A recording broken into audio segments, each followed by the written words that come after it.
আসসালামু আলাইকুম ওয়া রাহমাতুল্লাহি ওয়া বারাকাতুহু। প্রিয় এমপিভুক্ত শিক্ষক কর্মচারী ভাই বোনেরা এবং আহ, প্রিয় দর্শক শ্রোতা, সকলকে আজকের এই লাইভে স্বাগত জানাচ্ছি। আমি বাজারে গিয়েছিলাম। আহ, বাজারে যাওয়ার পরে বৃষ্টিতে আটকা পড়েছিলাম, যার কারণে আসলে 10 মিনিট লেটে আমাকে লাইভটি শুরু করতে হয়েছে। এখন কি আমার শোনা যাচ্ছে না? হ্যাঁ, এখন তো ঠিক আছে। আচ্ছা, আজকে দীর্ঘদিন পরে আমাদের মাদ্রাসা শিক্ষক কর্মচারীদের জন্য কিছুটা হলেও একটি স্বস্তির আহ, জায়গা তৈরি হয়েছে। আপনারা ইতিমধ্যে সবাই শুনেছেন যে আমাদের এমপিভুক্ত মাদ্রাসা শিক্ষক কর্মচারীদের মে এবং জুন মাসের 2 মাসের বেতনে আজকে ছাড় করা হয়েছে। এটা নিয়ে আমি ব্যাপক কাজ করেছি, আপনারা সবাই জানেন। আমি মোটামুটি আমার জায়গা থেকে যত জায়গায় কথা বলা দরকার, আমাদের শিক্ষামন্ত্রী মহোদয়ের পিএস, সচিব মহোদয়ের পিএস, তারপরে আমাদের মাদ্রাসা অধিদপ্তরের পরিচালক, তারপরে উপপরিচালক অর্থ, আহ, তারপরে সহকারী পরিচালক, অনেকের সাথে আমি অসংখ্যবার ফোনে কথা বলেছি। আহ, তো সর্বশেষ মাদ্রাসা এবং কারিগরি বিভাগের উপসচিব জনাব মাহমুদুল হক মহোদয়, যিনি মূলত আসলে আমাদের এই বাজেটটা দেখেন, উনি মূলত আমাদের এই টাকা পয়সা সংস্থানের ব্যাপারে কাজ করেন। উনি পর আমাকে বলেছিলেন যে এটা আসলে এই মুহূর্তে আসলে আমাদের পক্ষে সম্ভব হচ্ছে না, আপনারা যতই ফোন করেন বা যাই করেন আমরা এই মুহূর্তে পারছি না। আমরা জুলাইয়ের প্রথম দিকে আমরা 2 মাসের বেতন একসাথে দিয়ে দিব। এটা আপনাদেরকে আমি লাইভ করে জানিয়েছিলাম। এরপরে আমি এই আমাদের মাদ্রাসার যে বেতন, এটা নিয়ে তেমন আর আমি কাজ করি নাই, কারণ উনি যেহেতু নিশ্চিত করেছেন, এরপরে আসলে আর সুযোগ ছিল না। এটা নিয়ে জাতীয় সংসদে কথা হয়েছে, এটা নিয়ে মন্ত্রী মহোদয় বিভিন্ন জায়গায় ব্যাখ্যা দিয়েছেন, বিভিন্ন নিউজ পোর্টালে নিউজ হয়েছে, জাতীয় দৈনিকগুলোতে নিউজ হয়েছে। যাই হোক, গত রবিবারে আমি আবার ফের ওনাদের সাথে কথা বলি, ডেপুটি সেক্রেটারি মহোদয়ের সাথে এবং আমাদের মাদ্রাসা শিক্ষা অধিদপ্তরের উপপরিচালক ডক্টর শফিকুল ইসলাম মহোদয়ের সাথে, ওনাদের সাথে আবার কথা বলি রবিবারে, এবং ওনারা আমাকে নিশ্চিত করেছিলেন যে 2-3 দিনের মধ্যে আমরা বেতনটা দিতে পারবো। আমি আপনাদেরকে একটু বাড়াই বলছিলাম যে 3-4 দিনের মধ্যে, অর্থাৎ আমার একটা ইয়ে ছিল যে হয়তো একবারে সর্বশেষ দেরি হলেও বৃহস্পতিবারের মধ্যে হয়তো বেতনটা ছাড় করবে। তো আপনার রবিবার আমার পোস্ট নিশ্চয়ই দেখেছেন। আলহামদুলিল্লাহ, আজকে আমাদের বেতনটা, কাঙ্ক্ষিত বেতন 2 মাসের ছাড় হয়েছে। আমাদের শিক্ষকদের মধ্যে, এমপিভুক্ত মাদ্রাসা শিক্ষক কর্মচারীদের মধ্যে কিছুটা হইলেও অন্তত স্বস্তির একটা পরিবেশ ফিরে এসেছে এবং আস্থার একটা জায়গা তৈরি হয়েছে। আমরা এই বিষয়টা আগামী দিনে যাতে এই জাতীয় কোন রকমের প্রবলেম আপনার সৃষ্টি না হয়, এটার ব্যাপারে আমরা মাদ্রাসা শিক্ষা অধিদপ্তর, আমাদের মন্ত্রণালয়, সকলকে আমরা এই ব্যাপারে সজাগ এবং সচেতন এবং সতর্ক থাকার জন্য আমরা আমাদের মাদ্রাসা শিক্ষক কর্মচারীদের পক্ষ থেকে তাদের প্রতি আমাদের আহ্বানটুকু থাকবে। আরেকটি এখন আমাদের মাদ্রাসা শিক্ষক কর্মচারীদের একটা গুরুত্বপূর্ণ বিষয়, সেটি হচ্ছে বদলি।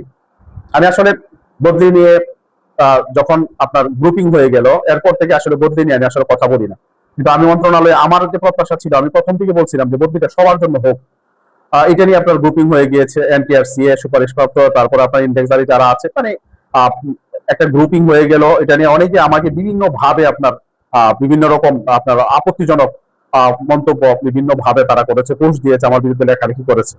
কিন্তু এখন আপনার অনেক টিচার, আপনার মাদ্রাসার ফিমেল টিচার বিশেষ করে ফোন করে তারা কান্নাকাটি পর্যন্ত করে যে স্যার, এত দূরে থাকার কারণে আমার সংসারটাই মনে হয় আমরা টিকাইতে পারবো না।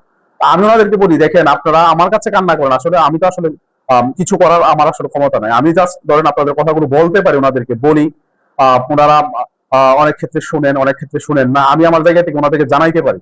তা আমরা, আপনারা ইতিমধ্যে শুনেছেন বদলির ব্যাপারে আমি ডিজি মহোদয়ের সাথে কথা বলেছি। আমি বদলির ব্যাপারে আমাদের বদলির যিনি আপনার পিডি প্রজেক্ট ডিরেক্টর মাদ্রাসা এবং মাদ্রাসা শিক্ষা অধিদপ্তরের প্রশিক্ষণ এবং উন্নয়ন বিভাগের যিনি পরিচালক জনাব আবুল কালাম তালুকদার মহোদয়, ওনার সাথে লম্বা সময় ধরে আমি কথা বলেছি। আমি একজন সহকারী পরিচালকের সাথে কথা বলেছি। তারপরে আজকে আমি আরো 3জন কর্মকর্তার সাথে কথা বলেছি। আমাদের মাদ্রাসা শিক্ষা অধিদপ্তরের পরিচালক প্রশাসন এবং অর্থ সরকারের যুগ্ম সচিব জনাব মুজাম্মেল হক খান, সম্ভবত ওনার নামটা, যদি ভুল না করে থাকি, ওনার সাথে আজকে আমি কথা বলেছি। ওনাকে আমাদের বদলির বিষয়টা দ্রুত সময়ের মধ্যে যাতে করা হয়, এটা ওনাকে বলেছি। এবং একটা বিষয় আপনাদেরকে বলি, সেটা হচ্ছে আপনারা আপনাদের জায়গা থেকে যদি যদি মানে কাজ করার সুযোগ থাকে, তাহলে এই মেসেজটা আপনারা আপনাদের জায়গা থেকে যাদের সাথে যদি আপনাদের বদলির সাথে সংশ্লিষ্ট আপনার যারা আছেন, ওনাদের কাছে যদি মেসেজটা পৌঁছানো যায়, জন্য আমি শেয়ার করছি। সেটা হচ্ছে, যদি ওপেন টেন্ডারের মাধ্যমে বদলি হয় তাহলে এটা অনেক সময় লাগবে। এটা মানে ওপেন টেন্ডারের মাধ্যমে যদি হয়, আর যদি ওপেন টেন্ডারের মাধ্যমে না হয়ে মাওসি যেভাবে করেছে, যদি পরিচালন বাজেট থেকে যদি আপনার মানে এটা যদি করা যায়, তাহলে মাওসির আদলে তাহলে দ্রুত সময়ের মধ্যে বদলি চালু করা সম্ভব। এটা যদি আপনারা যারা অনেক সময় মন্ত্রী মহোদয়ের সাথে অনেকে দেখা হতে পারে, চাঁদপুরের যারা আছেন, যদি আপনারা এটা ওনাকে বলবেন যে মাওসী যে ইয়ে করেছে, যে স্টাইলে করেছে বা যে সিস্টেমও করেছে, যদি পরিচালন বাজেট থেকে যদি করা হয় তাহলে এটা সহজ হবে। এর মাধ্যমে আপনার যদি সফটওয়্যার তৈরি করে এটা যদি আপনার টেলিটক অথবা আরো যারা আছে তাদের সহযোগিতা নিয়ে যদি আপনার মেমিসের সাথে এটাকে আপনার লিঙ্ক আপ করা হয় তাহলে এটা সহজ হবে। আর যদি ওপেন টেন্ডার হয় তাহলে টেন্ডারের কার্যক্রম শেষ করতে প্রায় 4 মাস লেগে যাবে। এরপরে আপনার কাজের পরে আপনার মনে করেন আপনার তথ্য সংগ্রহ, মানে একটা লম্বা সময় চলে যাওয়ার সম্ভাবনা আছে। এই জন্য আমরা অবশ্যই সরকারের কাছে দাবি করব যে এটা যাতে পরিচালন বাজেট থেকে যাতে এটা মানে আর্থিক সংস্থান যাতে করা হয় এবং এর মাধ্যমে যাতে তৈরি করা হয়, তাহলে মাওসির মতো দ্রুত সময়ে মানে করা সম্ভব। আমি পরিচালক মহোদয়কে বলছি যে দেখেন আমাদের শিক্ষকরা এটা নিয়ে যথেষ্ট হতাশার মধ্যে আছে, কারণ স্কুল কলেজের এটা প্রায় রেডি এখন, মানে হয়ে যাওয়ার পথ, মানে খুব দ্রুত সময়ের মধ্যে শুরু হবে। আর আমাদের এখন পর্যন্ত নীতিমালার বাইরে দৃশ্যমান কোন রকমের অগ্রগতি আমাদের নাই।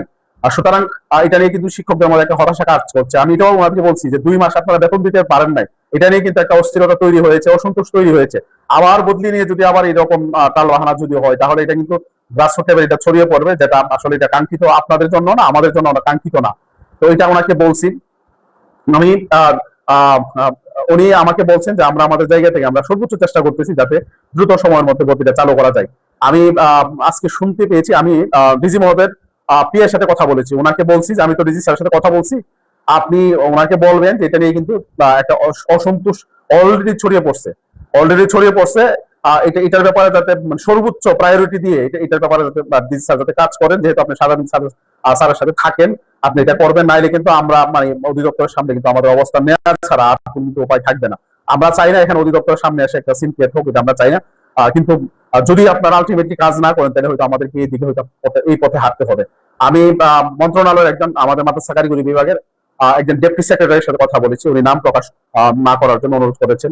ওনার সাথে আমি কথা বলেছি, উনিও আমাকে যে জিনিসটা বলেছেন যে আমরা আমাদের জায়গা থেকে আমরা চেষ্টা করছি মন্ত্রী মহোদয়কে যদি বিষয়টা নিয়ে একটু কনভিন্স করা যায় তাহলে আপনাদের জন্য সহজ হবে। উনি পরামর্শ দিয়েছেন যে মন্ত্রী মহোদয়ের সাথে সাক্ষাৎ করার জন্য। আমরা দেখি আমাদের জায়গা থেকে আমরা সাক্ষাৎ করতে পারি কিনা। যদি আপনারা যারা লাইভ দেখছেন অনেকে হয়তো মন্ত্রী মহোদয়ের সাথে আপনাদের ভালো সম্পর্ক আছে, ওনার সাথে যদি সুযোগ হয় আপনারা এই জিনিসটা ওনাকে মেসেজ দিবেন যে যাতে পরিচালন বাজেট থেকে যাতে আমাদের এটা করা হয় এবং মাওসির আদলে যাতে করা হয়। যদি ওপেন টেন্ডারের মাধ্যমে করা হয় তাহলে অনেক সময় লেগে যাবে, 6 থেকে 7-8 মাসও লেগে যাইতে পারে। এই জন্য আপনারা যদি সুযোগ থাকে এই মেসেজটা আপনারা মন্ত্রী মহোদয়কে আপনারা দিবেন। আরেকটা বিষয় সেখানে আপনার ওই যে আমাদের বদ্রী বিষয়টা আমি শেষ করি, তারপর অন্য কথা বলবো। আমি যেহেতু এটা নিয়ে কাজ শুরু করেছি, এটার একটা সুরাহা ইনশাল্লাহ পরে ছাড়বো ইনশাল্লাহ। এটা নিয়ে আর কোন রকমের টালবাহানা এটা আমরা কোনোভাবে মেনে নিব না।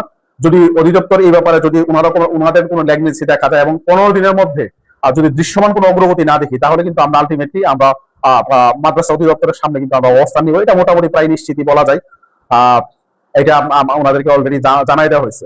আমি শুনেছি আজকে আমাদের পিডি যিনি আছেন, আমাদের এই বদ্রীর যিনি পিডি আছেন, যাকে দায়িত্ব দেওয়া হয়েছে আমাদের এই সফটওয়্যারটা ডেভেলপমেন্ট করার জন্য, উনি আজকে নাকি এই বিষয় নিয়ে মন্ত্রণালয়ে গিয়েছেন। এটা আমাকে একজন নিশ্চিত করেছেন যে উনি আজকে গিয়েছেন। তার মানে কথা বলার পরে কিছুটা হলে অন্তত ওনাদের টনক নড়েছে। এবং আমি ইতিমধ্যে এগুলো নিয়ে লেখালেখিও করেছি, আপনারা দেখেছেন যে আমরা কিন্তু 15 দিন পরে যদি না হয়, দৃশ্যমান অগ্রগতি না হয়, আমরা কিন্তু আলটিমেটলি এখানে অবস্থান নেব। এটা কারোর জন্য হয়তো সুন্দর হবে না, শুভ হবে না। তো এটা আমরা বদলিটা নিয়ে যেহেতু কাজ শুরু করেছি, ইনশাল্লাহ আপনারা ভরসা রাখেন। আমরা বদলির ব্যাপারে আমরা চূড়ান্ত পর্যায়ে চূড়ান্ত আন্দোলনের দিকে আমরা যাব যদি অধিদপ্তরের পক্ষ থেকে দ্রুত সময়ের মধ্যে বদলির ব্যবস্থা না করা হয়। আরেকটা বিষয়, আপনার আমাদের মাদ্রাসার 13তম গ্রেড ইবতেদায়ী সহকারী যারা আছেন, ওনারা দীর্ঘদিন ধরে অনেকে আমাকে ফোন করছিলেন এবং লাইভে ওনারা কমেন্ট করেন যে আমাদেরকে 13তম গ্রেড দেওয়া হচ্ছে না। আজকে আপনাদের বিষয়টা নিয়ে আমি কথা বলেছি পরিচালক প্রশাসন এবং অর্থ আমাদের যিনি সরকারের যুগ্ম সচিব আছেন ওনার সাথে কথা বলেছি। উনি বিষয়টা বলছেন যে আমি গিয়ে আমি খুঁজ নেবো যে এটা কি প্রবলেম আছে আর কিভাবে এটা মানে দ্রুত করা যায়। আমি প্রয়োজন আবার ওনার সাথে কথা বলবো। আশা করি আপনাদের 13তম গ্রেডের যে বিষয়টা এটার একটা সুরাহা হবে ইনশাল্লাহ, আমি আশা করছি ইনশাল্লাহ। এর বাইরে আমাদের পে স্কেলের বিষয় নিয়ে আসলে একটা ধোঁয়াশা তৈরি হয়েছে যে পে স্কেলটা আসলে আমরা কখন পাবো। সারা দেশ থেকে আমাদের শিক্ষকরা বারবার ফোন করছে যে আমরা কেন আমরা পে স্কেলের ব্যাপারে আসলে কি হচ্ছে। দেখেন, পে স্কেলের ব্যাপারে আমি অর্থ মন্ত্রণালয়ের কয়েক জায়গায় কথা বলছি। এখানে পে স্কেলের ব্যাপারে আপনার অনেকেই আপনার মুখ খুলতে চায় না। আমি আপনাদেরকে এটুকু বলি যে পে স্কেলের ব্যাপারে আপনার যে সমস্ত সিদ্ধান্ত হয় এবং ড্রাফট হয় এগুলো আপনার জয়েন্ট সেক্রেটারি লেভেলের তারা নাকি আপনার কাজ করে। নিচের যারা মানে ইয়ে আছে আপনার অফিসার যারা আছে তারা জানেও না এগুলো, মানে এই সিদ্ধান্তগুলো কিভাবে হয়, খুবই মানে সিক্রেসি মেনটেন করে মূলত আসলে এই বাজারের কাজটা হয়। এই জন্য বাজারের ব্যাপারে আমরা যে সমস্ত তথ্যগুলো মিডিয়াতে আসতেছে, এর বাইরে আসলে মানে সুনির্দিষ্ট করে বলার কোনো সুযোগ নেই। এক এক দিন এক এক রকমের তথ্য আসছে। আমরা অপেক্ষায় আছি যে আমাদের আসলে আমাদের যে প্রজ্ঞাপন কখন হবে এবং প্রজ্ঞাপনের মধ্যে আসলে কি বিষয়গুলো উল্লেখ থাকে।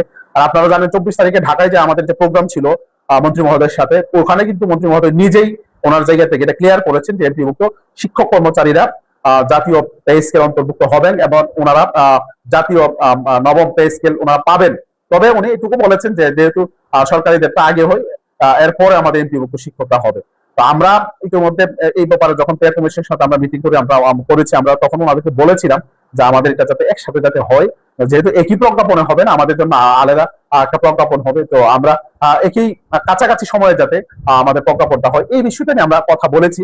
এখন আমরা আসলে অপেক্ষায় আছি সরকারিদের প্রজ্ঞাপন কখন হয় এবং সরকারিদের প্রজ্ঞাপন হওয়ার পরে আমাদের বিষয়টা নিয়ে সরকার কি পদক্ষেপ নেই, এটা আমরা এই অপেক্ষায় আছি। আমার বিশ্বাস এই সরকার ইনশাল্লাহ এই বিষয়ে যথেষ্ট আন্তরিকতার পরিচয় দিবে। আমার বিশ্বাস সরকার আশা করছি ইনশাল্লাহ আমাদের সরকারিদের প্রজ্ঞাপন দেওয়ার পর করে আমাদের প্রজ্ঞাপনের ব্যবস্থা করবে, এটা আমাদের বিশ্বাস এই সরকারের প্রতি আছে।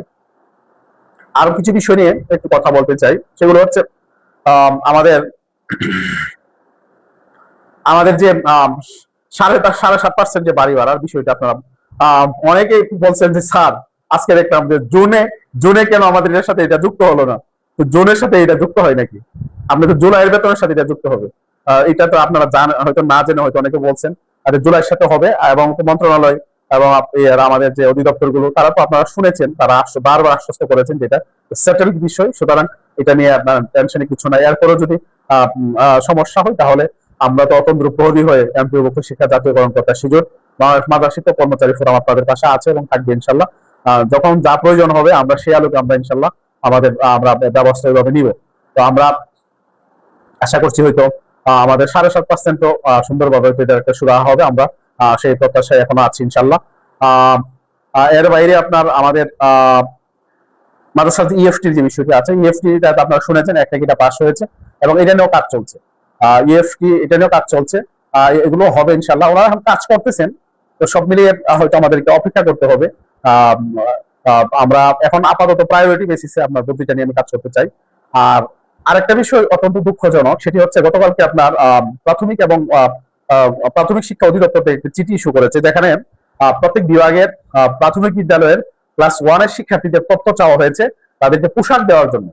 আজকে কালের কন্ট্রাক্টে রিপোর্ট করেছে, আমি তো পড়তে পারি না, শিরোনামটা দেখেছি যে মাধ্যমিকের শিক্ষার্থীদেরকেও পোশাক দেওয়া হবে, দেন মিড ডে মিল দেওয়া হবে। ওয়েল, কিন্তু একই রাষ্ট্রে বৈষম্যমূলক আচরণ, এটা অত্যন্ত দুঃখজনক। বিগত সরকার বিভিন্ন ভাবে মাদ্রাসার শিক্ষক শিক্ষার্থী শিক্ষাকে বঞ্চিত করেছে, এটা নিঃসন্দেহে। আবার কিছু ভালো কাজও করেছে, এটাও অস্বীকার করার কোনো সুযোগ নেই, কিন্তু তুলনামূলকভাবে বঞ্চিতের পরিমাণটা বেশি।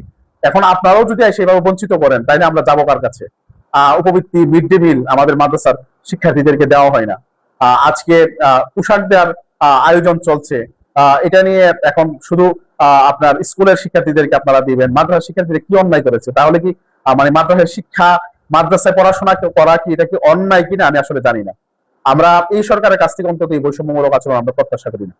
আমরা এই সরকারের কাছ থেকে অবশ্যই ন্যায় ইনসাফ আমরা প্রত্যাশা করি, বিশেষ করে মাননীয় প্রধানমন্ত্রীর কাছ থেকে আমরা এটা আশা করি, কারণ উনি ইতিমধ্যে অনেকগুলো মানবিক কাজ করে তিনি অনেকের প্রশংসা উনি কুড়িয়েছেন, জনগণের প্রশংসা কুড়িয়েছেন। আমরা আশা করি উনি এই ক্ষেত্রে অন্তত মানবিক দৃষ্টি ওনার পড়বে এবং ইবতেদায়ী শিক্ষার্থীদের জন্য মিড ডে মিল, উপবৃত্তি এবং পোশাকের ব্যবস্থা করবে। এটা আমরা ওনার কাছ থেকে অবশ্যই আমাদের সেই প্রত্যাশা আছে, আমরা ভরসা আছে। আমরা জানি ওনার কাছে যদি এই তথ্যগুলো পৌঁছে, নিঃসন্দেহে উনি এগুলো ব্যবস্থা করবেন। আমরা বিগত সরকারের মতো এখন আর আমাদেরকে বঞ্চিত করবেন আমরা চাই না, কারণ আপনারা ডানপন্থী সরকার, আপনাদের কাছে মাদ্রাসা শিক্ষার্থীদের, মাদ্রাসা শিক্ষকদের, মাদ্রাসা শিক্ষার এবং বাংলাদেশের সংখ্যাগরিষ্ঠ মুসলমানদের প্রত্যাশা অনেক বেশি। এখন আপনারাও যদি আগের পথে হাঁটেন, এটা হবে আমাদের জন্য অত্যন্ত দুঃখজনক, আমাদের এই জাতির জন্য হবে অত্যন্ত দুঃখজনক। সুতরাং আমরা এটা বলবো যে আমাদের শিক্ষার্থীদের জন্য মিড ডে মিল, উপবৃত্তি এবং আমাদের শিক্ষার্থীদের যাতে পোশাক যাতে দেওয়া হয়, এটার জন্য আমরা অবশ্যই সরকারের কাছে আহ্বান জানাবো। বিশেষ করে মাননীয় প্রধানমন্ত্রীর দৃষ্টি আকর্ষণ করবো। আমার এই লাইভটি আপনারা শেয়ার করবেন বেশি বেশি করে, যদি কোনোভাবে আমাদের মাননীয় প্রধানমন্ত্রীর নজরে এটা আনা যায়। এবং আমি 24 তারিখের প্রোগ্রামে এটা নিয়ে মাননীয় মন্ত্রী মহোদয় আমি দৃষ্টি আকর্ষণ করেছি, উনি এই ব্যাপারে ওনার বক্তব্য উনি দিয়েছেন, আপনারা শুনেছেন। ওনার বক্তব্য আমাদের কাছে আসলে সন্তোষজনক মনে হয়নি। আমরা মাননীয় প্রধানমন্ত্রীর দৃষ্টি আকর্ষণ করতে চাই। আরেকটি বিষয় এটা বলতে হয়, সেটা হচ্ছে বিগত সরকারের সময় আপনারা দেখেছেন বিভিন্ন সময় বিভিন্ন সার্কুলার জারি করে, অমুকের বই তমুকের বই, বিভিন্ন বই আপনার কেনা চাপিয়ে দেওয়া হতো প্রতিষ্ঠানগুলোতে। এটা মানে পিএম কে আপনার মানে তার আনুকূল্য পাওয়ার জন্য, তার কাছে যাওয়ার জন্য এই কাজগুলো হয়েছে। গতকালকেও আপনার একটা সার্কুলার জারি করা হয়েছিল যে প্রাথমিক বিদ্যালয়ে 3টি বই আবশ্যিকভাবে রাখা হবে। তো এটা আপনারা জানেন, এগুলো রাজ্য আপনার পলিটিক্যালি মোটিভেটেড, রাজনৈতিক উদ্দেশ্য প্রণোদিত, এগুলো মানে পিএম কে সন্তুষ্ট করার জন্য মূলত এই কাজগুলো করা হয়েছিল। আমরা মাননীয় প্রধানমন্ত্রীকে ধন্যবাদ জানাই, উনি নজরে আসার পরে উনি এই কাজটিকে উনি বন্ধ করে দিয়েছেন। ওনার এই কাজগুলো মানে দল হিসাবে না, ব্যক্তি হিসাবে আমাদেরকে অনেক বেশি অনুপ্রাণিত করে, অনেক বেশি আপ্লুত করে যে উনি এই যে ওনার চমৎকার সিদ্ধান্ত, উনি কিন্তু চাইলে এটাকে অ্যাপ্রিসিয়েট করতে পারতেন যে আমাদের পারিবারিক বই ওনার বাবাকে নিয়ে, তারপর ওনার মাকে নিয়ে, ওনাকে নিয়ে 3টা বই সাজেস্ট করা হয়েছিল। উনি কিন্তু ইচ্ছা করলে এটা বাহবা দিতে পারতেন যে না চমৎকার, আপনারা করেন, আগায় যান। দেখেন উনি কিন্তু করেন নাই। এই যে দেশের চিন্তা উনি করেছেন, ওনাকে অবশ্যই মানে অ্যাপ্রিসিয়েট করা দরকার। আমি তো সবসময় বলি যে ভালো কাজ যেটা হয় এটা আমরা অবশ্যই অ্যাপ্রিসিয়েট করবো, এটা যেই করুক।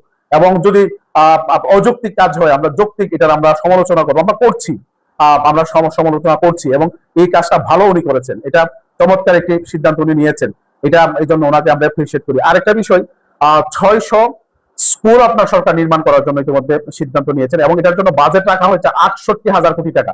অবশ্যই এটা এই বাজেট থেকে পুরোটা আপনার ইয়ে করা হবে না, এটা আপনার আগামী 2031 সাল পর্যন্ত আপনার এই বিভিন্ন বাজেট থেকে অর্থটা সংস্থান করা হবে। তাইলে 600 স্কুল আপনার সরকারি ব্যবস্থাপনা স্কুল এন্ড কলেজ করা হবে। এখানে বিরাট বড় রকমের একটা আপনার বাজেট এখানে বরাদ্দ করা হচ্ছে। এখন আপনি বলছেন যে আমরা বাজেট, অনেক বড় বাজেট বরাদ্দ দিয়েছি, ওয়েল আমরা আশ্বস্ত হয়েছি যে বাজেট বড় বরাদ্দ দিয়েছেন। এখন বড় বাজেট থেকে যদি আপনি স্কুল নির্মাণে আপনার যদি অর্থ এখান থেকে মানে আপনি এখান থেকে যদি আপনি নিয়ে যান, অর্থ যদি ওখানে আপনার ওখান থেকে সরিয়ে নেন, তাহলে মানে শিক্ষকদের জীবন মানের যে উন্নয়ন, যারা সবচেয়ে জরুরি, এটা তো আসলে করার কোনো সুযোগ থাকবে না। তো এখানে আমরা দেখতে পাচ্ছি বিভিন্ন জেলায়, বিভিন্ন উপজেলায় প্রতিষ্ঠান বন্ধ হয়ে যাচ্ছে।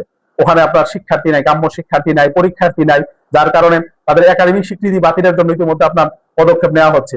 সেখানে নতুন করে আপনার প্রতিষ্ঠা এটা কতটুকু যৌক্তিক, এটা জাতির বিবেকের কাছে মানে প্রশ্ন রাখতে চাই, এটা আসলে কতটুকু যৌক্তিক নতুন স্কুল আপনার প্রতিষ্ঠা করা। বরং যেগুলো আছে এগুলোকে কিভাবে গুণগত শিক্ষা নিশ্চিতের ক্ষেত্রে এগুলোকে কিভাবে তৈরি করা যায়, যোগ্য শিক্ষক কিভাবে এখানে নিয়োগ দেওয়া যায়, এবং যারা আছেন তাদের কিভাবে আপনার জীবন মানের উন্নয়ন করে আরো বেশি যাতে তারা মানে অধ্যাপনায় তারা যাতে বাচ্চাদেরকে শিক্ষা দেওয়ার ক্ষেত্রে আরো বেশি মনোনিবেশ করতে পারে, এই ব্যাপারে বরং এখানে মানে সবচেয়ে বেশি নজর দেওয়া দরকার।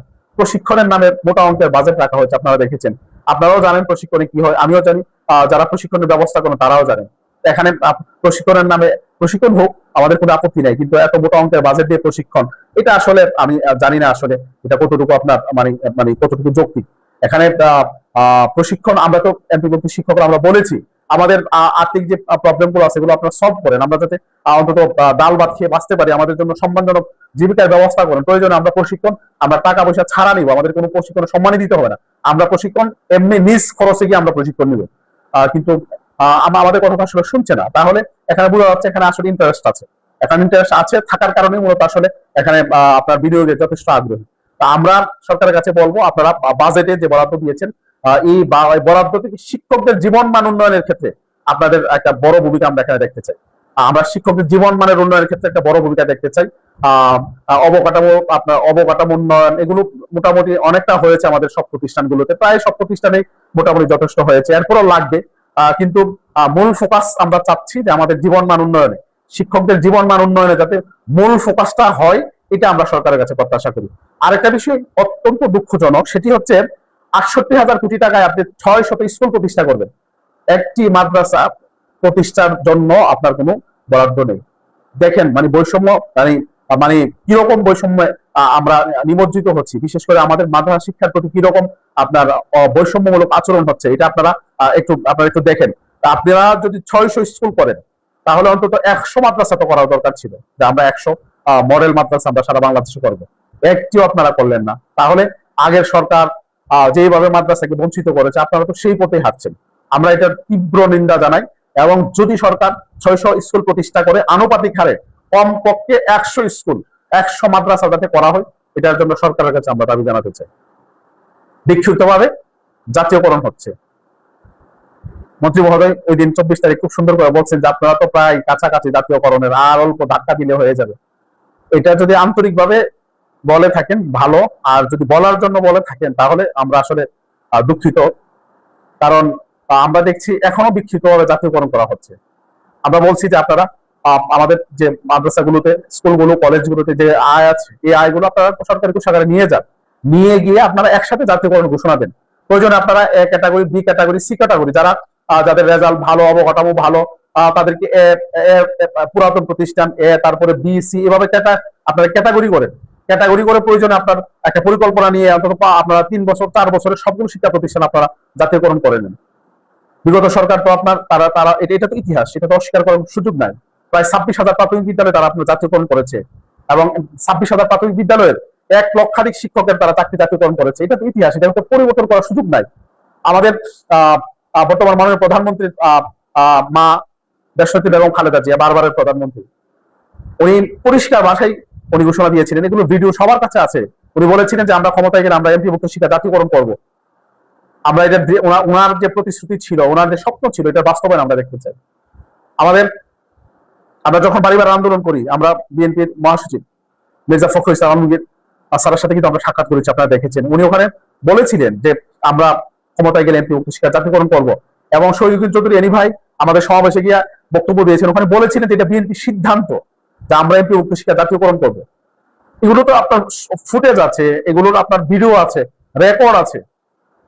আপনারা এই বিষয়গুলোতে একটু নজর দেন। আমরা তো চেয়েছিলাম যে একটা দৃশ্যমান অগ্রগতি জাতীয়করণের ব্যাপারে এই বাজেট থেকে আমরা পাবো, আমরা তো আসলে পাইনি। এখানে আমরা চাচ্ছি দেশনেত্রী বেগম খালেদা জিয়ার যে স্বপ্ন ছিল এমপিভুক্ত শিক্ষা জাতীয়করণ করা, আপনারা এমপিভুক্ত শিক্ষা জাতীয়করণ করবেন, এটা আপনাদের কাছে আমরা প্রত্যাশা রাখতে চাই। এবং আমার মাননীয় প্রধানমন্ত্রী নিজেও আপনার একটি সমাবেশে ইংল্যান্ড থেকে, আপনার লন্ডন থেকে যুক্ত হয়ে বলেছিলেন যে এমপিভুক্ত শিক্ষকদের যে দাবি দেওয়ার বিষয়গুলো দেখবেন। তো আপনারা তো বলেছেন যে এটা আপনাদের সিদ্ধান্ত যে আপনারা এমপিভুক্ত শিক্ষা জাতীয়করণ করবেন, কিন্তু এই বাজেটে অন্তত একটা দৃশ্যমান অগ্রগতি তো আমাদের দেখার দরকার ছিল। আমরা অপেক্ষায় আছি যে আপনারা আপনাদের প্রতিশ্রুতি অনুযায়ী দেশনেত্রী বেগম খালেদা জিয়ার যে স্বপ্ন ছিল, এই স্বপ্ন বাস্তবায়নের লক্ষ্যে আপনারা কার্যকর পদক্ষেপ নেবেন, সেই প্রত্যাশাটুকু আপনাদের কাছে রাখতে চাই। আমার বক্তব্য শেষ। আপনাদের যদি কোনো লেখা থাকে হয়তো দেখবো। বদলের ব্যাপারে বলেছি, জাতীয়করণের ব্যাপারেও কথা বলা হয়েছে। বিএড স্কেলের ব্যাপারে আমরা কিছু কাজ করেছিলাম, কিন্তু এখন তো আসলে আমরা বিএড স্কেলের যে কালো আইন, এটা বাতিলের জন্য আমরা কিন্তু চেষ্টা করেছি, যদিও আমরা সফল হতে পারিনি। সামনে আমরা জাতীয়করণ প্রত্যাশী জোট দেখি আমাদের জায়গা থেকে আমরা একটু চেষ্টা করবো এটা কিভাবে করা যায়। ইফতেদায়ী তো বললাম রে ভাই, আজকে তো আপনাদের ইফতেদায়ী নিয়ে কথা বলছি। আজকে কথা বলছি, আশা করি ইনশাল্লাহ এটা একটা অবশ্যই একটা সমাধান হবে ইনশাল্লাহ। না হলে আমি প্রয়োজন আবার আপনাদের কথা বলবো। একই জিনিস নিয়ে তো আপনার বারবার, আমি তো আজকে মাত্র কথা বললাম, দেখেন ওনারা কাজ করে কিনা। যদি না করে তাহলে আবার আমি কথা বলবো। আমি আপডেট জানার জন্য, সর্বশেষ পরিস্থিতি জানার জন্য চেষ্টা করি। তো সবাই ভালো থাকবেন, সুস্থ থাকবেন, লাইভটা বেশি করে শেয়ার করবেন, যাতে সরকারের যারা নীতি নির্ধারক আছে ওনাদের যাতে নজরে আসে। বিশেষ করে আমি বদলির ব্যাপারে বলতে চাই, যদি 15 দিনের মধ্যে দৃশ্যমান অগ্রগতি না দেখা যায়, তাহলে আমরা কিন্তু মাদ্রাসা শিক্ষা অধিদপ্তরের সামনে কিন্তু আমরা এমপিভুক্ত শিক্ষক কর্মচারী কিন্তু অবস্থান নিই। এরপরে যদি যে উদ্ভূত পরিস্থিতি তৈরি হবে, এর দায়ভার মাদ্রাসা শিক্ষা অধিদপ্তরকে নিতে হবে। সকলের সুস্বাস্থ্য কামনা করে সবাই সুস্থ থাকবেন, ভালো থাকবেন, নিরাপদে থাকবেন, আমার জন্য দোয়া করবেন। আল্লাহ হাফেজ। আসসালামু আলাইকুম ওয়া রাহমাতুল্লাহি ওয়া বারাকাতুহু।